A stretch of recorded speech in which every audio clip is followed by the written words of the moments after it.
Hi guys, welcome back to my channel ArtsyPutsy with me Putsy, and for today's video it's going to be another foundation review, and this time I'm going to review the Colourpop No Filter foundation.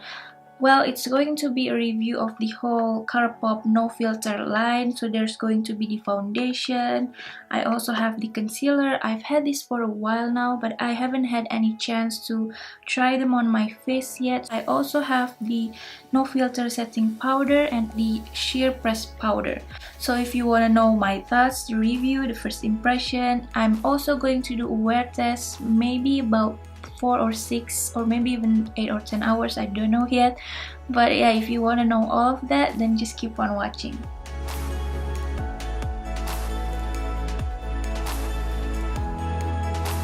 So first of all, I just want to say so sorry. I know the intro looks very blurry and it's completely my mistake. It's not your computer, it's not your phone, because I have a pretty bad eyesight and I use my old contact lens here, and I really need to get a new contact lens with a new prescription. I'm so sorry. I'm such an amateur, but it's going to get better, guys, I promise. And thank God, the application part and also just the rest of the video, it looks a lot better. I'm in focus. I'm so sorry for this intro, but yeah, I'm going to put a timestamp down in the description box so you'll know when the video is going to look better. So yeah, I'm such an amateur, I'm so sorry, but yeah, thank you. Since the launch of the concealer, everyone has been asking Colourpop where's the foundation, and they finally launched the foundation. And this time they released a matte foundation. They also have a matte primer and setting spray now, which I already ordered, but I know it's not going to be here for a while, so I'm going to do a review of the primer and setting spray maybe a few weeks from now. But yeah, everything is targeting towards like oily skin for more mattifying finish, maybe because it's summertime, it's greasy, it's hot, it's humid, so you need a more mattifying products. But I'm pretty sure in winter time they will release a more dewy finish foundation and setting spray and primer. I don't know, but I'm pretty sure they will come up with something. First of all, their No Filter foundation, and I'm in the shade medium 100.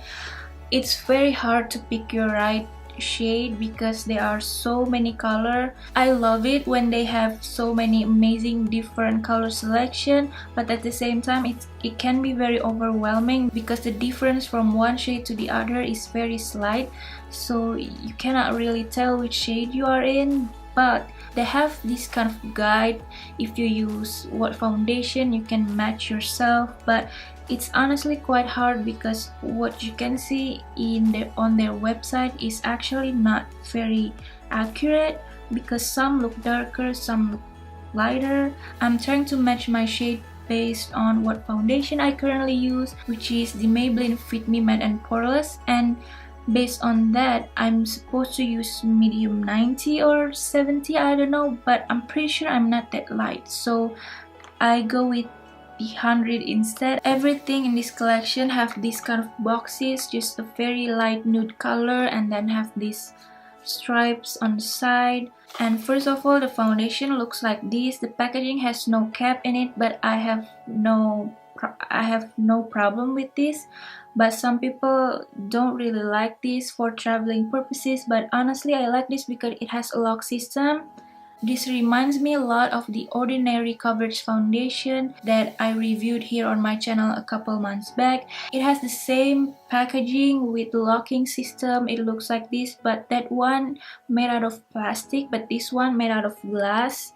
So I don't know about traveling purposes because it's a glass, it can break way more easily than that one, but it's pretty secure as long as you don't forget to turn this in the right way. It's $12. $12 for a foundation is not that expensive, but it only has 25 milliliters of foundation.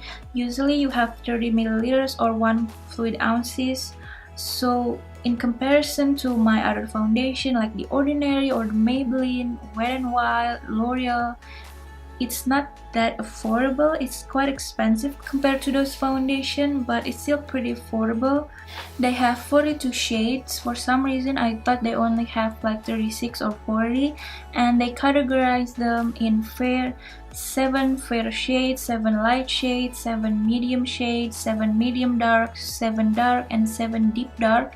And they also categorize them based on undertones. There are neutral, warm, and cool. On their website, they said that this is oil-free, buildable, full coverage foundation, lightweight, and formulated with soft blurring pigments to give you a natural matte finish. And for their no filter matte concealer, I bought these two just before they expand their shade range and also before they change the name of their shades. So I bought the medium 30, which is now medium 28, and I also bought the light 20, which now is light 18. It's $6 each, and you have 40 grams of product, and there are 30 shades you can choose.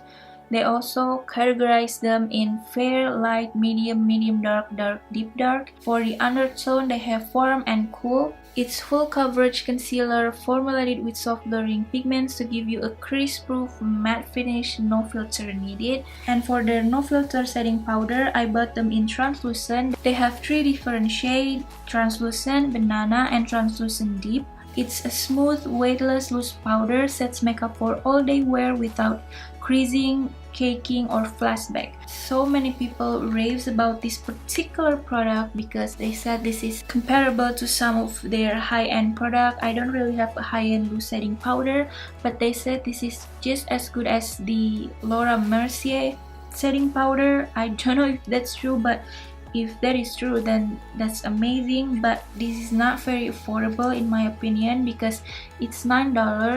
That's affordable, yes, but you only get 8.5 grams of powder or 0.3 ounces, so that's not very affordable. I mean, it's pretty small, so if you have a bigger jar, it's gonna be expensive. So maybe that's why it's comparable to high-end, because it's basically not a very affordable powder. And the last one is their no filter sheer press powder. It's $9, just like the no filter setting powder, and they have 6 different shades. A lot of people said their shade range for the powder is pretty bad. All of their other products have a really good shade range, but this one, I bought the shade medium and it looks like this. Maybe they should name this light medium, and then they should have a more deeper medium. It's oil absorbing sheer buildable press powder compact. I think compared to their foundation and their setting powder, this is like a really good price point for this product because you get a decent amount of powder, and the packaging is also nice. You get a mirror, and then it's magnetic, so it's a good packaging. It's basically the same as their powder bronzer, powder highlights, and all of the products I mentioned, the foundation, concealer, setting powder, and this powder, everything is vegan and cruelty free. The way I'm going to test all these products, just basically like any other of my foundation review, I'm going to apply the foundation half of my face with a damp beauty blender. It's dirty, I'm sorry, I just used this yesterday, so it's, yeah.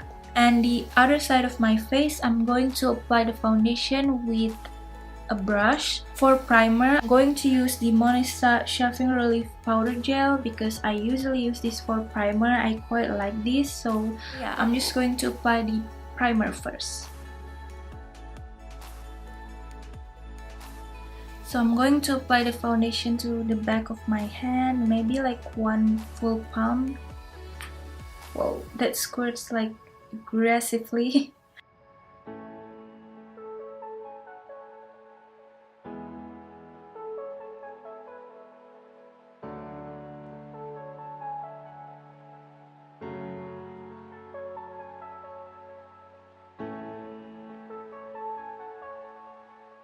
By the way, I forgot to mention this. I have very oily skin. I have a lot of acne scars. I don't really have a lot of acne anymore, but I have a lot of textures and deep-pitted acne scars. This honestly feels like nothing. It feels very lightweight and comfortable on the skin. They were right on that part, but about the coverage, I don't think it's a full coverage. I think it's a very high medium coverage.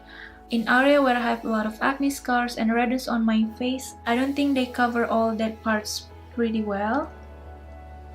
But in other areas, they actually look really nice. I mean, it looks like skin, it's not cakey whatsoever. It just even out my skin tone without looking too heavy. We'll see with another layer. I'm going to apply some more, but just in the area where I feel like I need more coverage.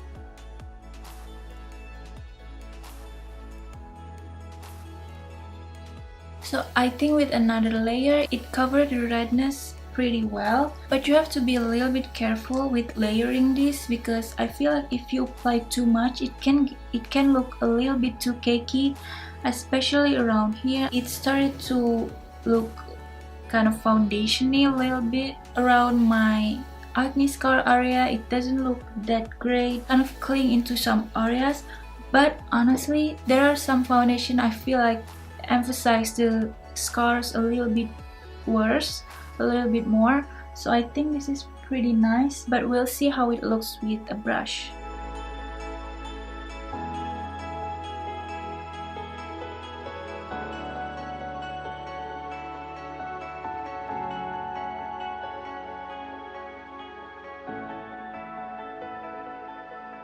So that's one layer with the brush. I feel like the coverage obviously looks a tiny bit better with the brush. The finish is pretty similar, but I think with a damp beauty sponge it looks less matte. I personally think if you have a flawless skin, you will like the application with the brush a little bit more. But if you have a dry skin, or if you have a lot of dry patches, combination skin, I think you will like the application with a damp beauty blender, because it can make your skin looks a little bit dry in some areas. Like around here, I see it looks a little bit cakey, and also around my nose a little bit. So for me right here, I like the application with the brush a little bit more, but in areas where I have a lot of acne scars, and also around in between my eyebrows and around my nose, I prefer the application with the beauty sponge. The color in camera looks like it matches me pretty well, but in real life I think it's a tiny bit darker, but I can still get away with it. Maybe I should have choose like 90, so their website is kind of right. And the finish itself, it's true, it looks more like a natural matte or satin finish, because it's not very drying. It doesn't look dry at all, but you can still see a little bit of shine on my face. It's not like a dead matte drying one. So that's how my face looks.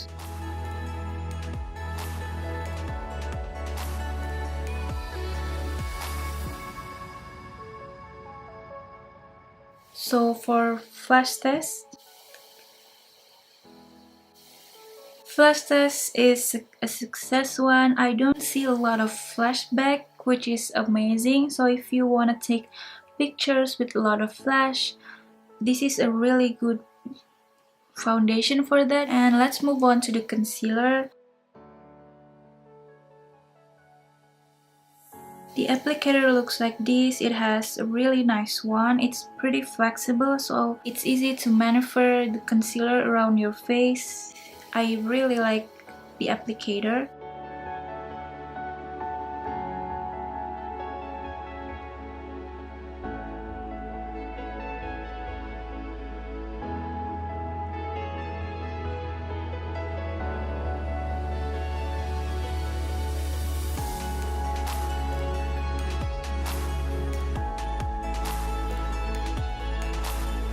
For the concealer, I have to agree it has a pretty nice coverage.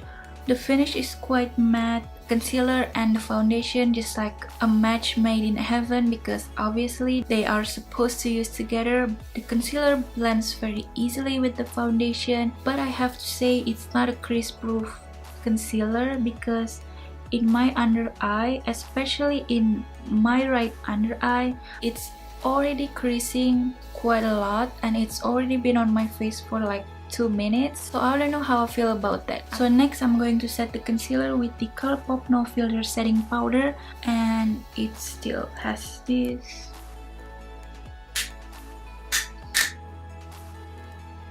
Because the concealer already started to crease, I'm just going to blend the concealer a little bit more and then set them in place.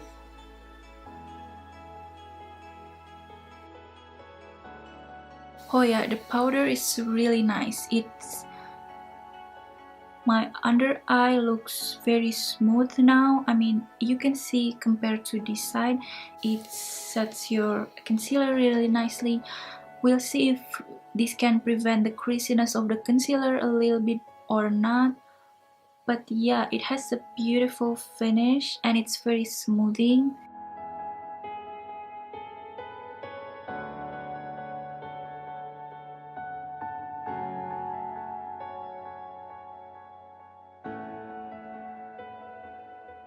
So the next one is to set my whole face, and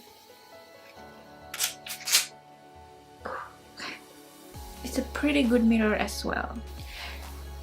They are very sheer. It almost looks like I pick up nothing at my brush. I mean, it doesn't have any fallout. I don't know if my brush pick up the powder or not, but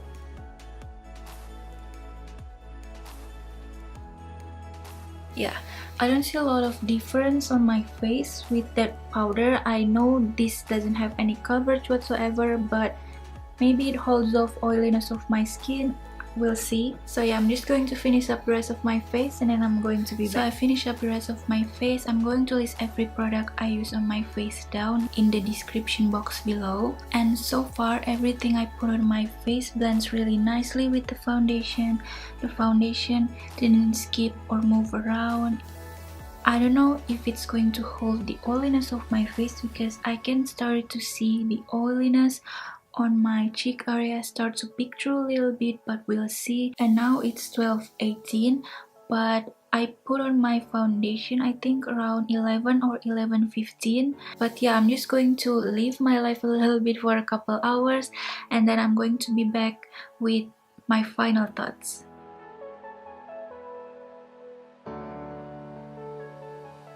So I'm back and it's currently 6 p.m. So basically the foundation has been on my face for about 6 hours and a half or maybe even 7 hours, and it's not looking very great at the moment. I look very oily, but to be fair, this probably because the condition in my room here, it was very hot and humid and I sweat quite a lot throughout the day, so that's probably why my foundation looks very greasy and oily. This also happened to me when I reviewed the Maybelline Super Stay foundation. It looks just about the same about the oil controlling side of it, but when I tried the Maybelline foundation again a couple days later, it wasn't very hot, it was a little bit chilly, a little bit windy, and I didn't sweat quite as much. The foundation holds up way better and I didn't look all that oily, so I know in a different condition this foundation will look a lot better. But compared to the Maybelline Super Stay, I still like that foundation a lot better. Even with the oiliness, the Maybelline Super Stay foundation still on my face like pretty intact. It holds up really nicely, but with this foundation I noticed it already start to disappear in a lot of places. It's already almost gone on my chin area, around my nose it's already start to disappear, in between my eyebrow, but except for this part I was itchy, so I kind of scratched my face off a little bit and it's already like completely gone. And around the area of my scars, like the large pitted acne scars, it's kind of start to disappear a little bit. It doesn't stick very well to those areas, but I guess it's still pretty good because except around my forehead, I really literally like it will sound kind of disgusting, but I was literally drenched in sweat around my forehead and the foundation is still there, so I know the foundation did not disappear because of the sweat, but just because it was kind of slippery, or maybe it's just not that transfer proof, but it's a tiny bit sweat proof. For some reason in this area where I don't sweat as much, like my forehead, it's already disappeared a little bit, so I don't know what's wrong with that. And the concealer, I can still see the concealer. It's not a very crisp proof concealer, but I have to say the setting powder makes a big difference with that concealer, because my under eye still looks really nice and not as oily as the rest of my face, and the concealer didn't crease as bad. I honestly love the setting powder. I agree, it feels very smooth. It does feel like a more high-end powder. If you have dry under eye, I think you will really like this powder, because this one doesn't make your under eye looks dry whatsoever. It just looks very smooth and flawless. And also, if you have any trouble before with the Colourpop No Filter concealer, if you don't like that concealer all that much, maybe you need to try to set that concealer with this powder, because it honestly makes a huge difference. The sheer press powder, I don't know about that powder if it makes a big difference or not, but we'll see. I'm going to blot my face a little bit.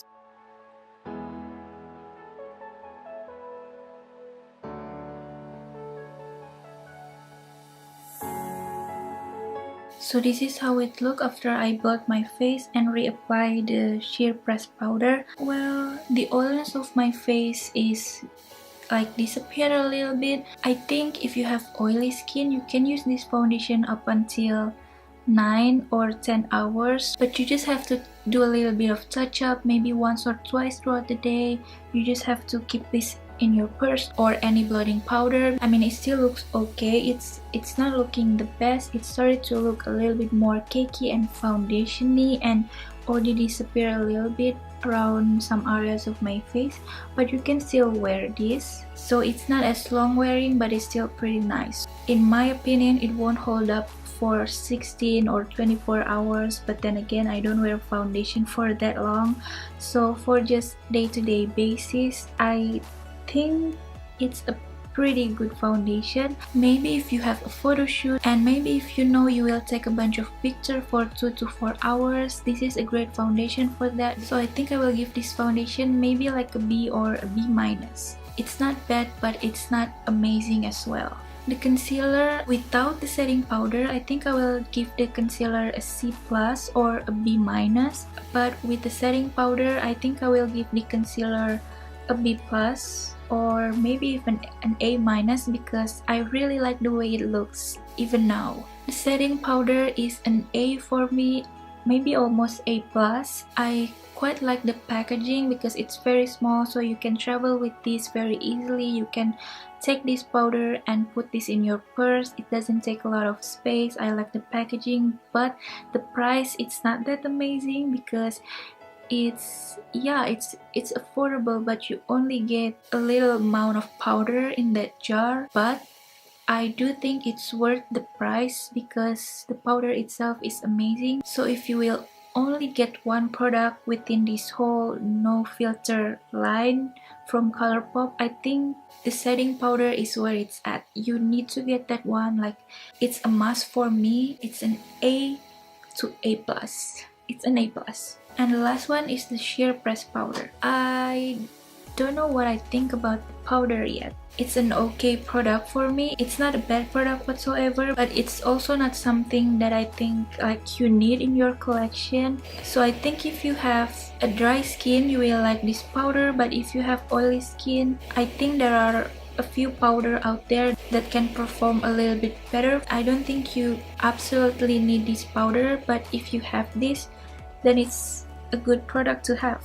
So that's it. That's my review, my final thoughts of the entire Colourpop No Filter line. I'm sorry I cannot give you any more updates, but I think I already have some ideas. Maybe I can still use this for 2 or 3 hours more. But I do hope you like this video, and maybe this video can somewhat help you in any way. I hope you do find this video somewhat helpful, and if you do find this video helpful or entertaining or whatever, maybe you can give this video a thumbs up, and maybe you can also subscribe to my channel. The subscribe button is down below. And lastly, I just want to say thank you so much for watching this video, and I hope I can see you in my next video. Bye guys, and live my day. I don't know, I'm sorry it was raining. No filter? What?